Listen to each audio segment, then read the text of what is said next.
আজকে রান্না করব জ্যান্ত বাটা মাছের ঝোল। কচু আর আলু দিয়ে বাটা মাছের ঝোল রান্না করব। দেখে নিন আমি এই রেসিপিটি কেমন করে তৈরি করলাম।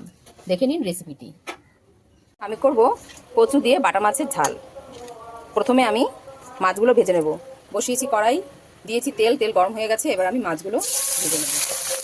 আছে কচু আর আলু সেদ্ধ করে জল ভাপিয়ে নিয়েছি। দেব জিরে ফোড়ন। কচু আর আলু সেদ্ধ করে রেখেছি। এই সেদ্ধ করা কচু আর আলু আমি এই তেলের মধ্যে দিয়ে দেবো। দেবো পরিমাণ মতো নুন, দেবো পরিমাণ মতন হলুদ গুঁড়ো, দেবো 1 চামচ লঙ্কা গুঁড়ো, দেবো অল্প করে লঙ্কা বাটা।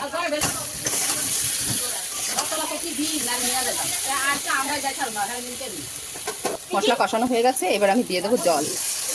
মাছগুলো সব আমি এর মধ্যে এখন দিয়ে দেবো। দেবো ধনেপাতা কুচি। এবার আমি একটু ঢাকা দিয়ে রান্না করে নেব। কচু দিয়ে বাটা মাছের ঝোল আমার একদম রেডি। এবার আমি একটু ঝোলটা কমে ফুটে উঠলে নামিয়ে নেব।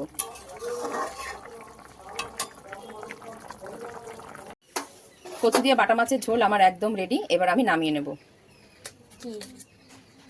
কচু দিয়ে বাটা মাছের ঝোল আমার একদম রেডি। দেখে নেওয়ার ফাইনাল লুক কিরকম হয়েছে। নতুন ভিডিও দেখতে হলে আমার চ্যানেলটি অবশ্যই সাবস্ক্রাইব করবেন বন্ধুরা। দেখা হচ্ছে অন্য একটি রেসিপির সাথে। ধন্যবাদ।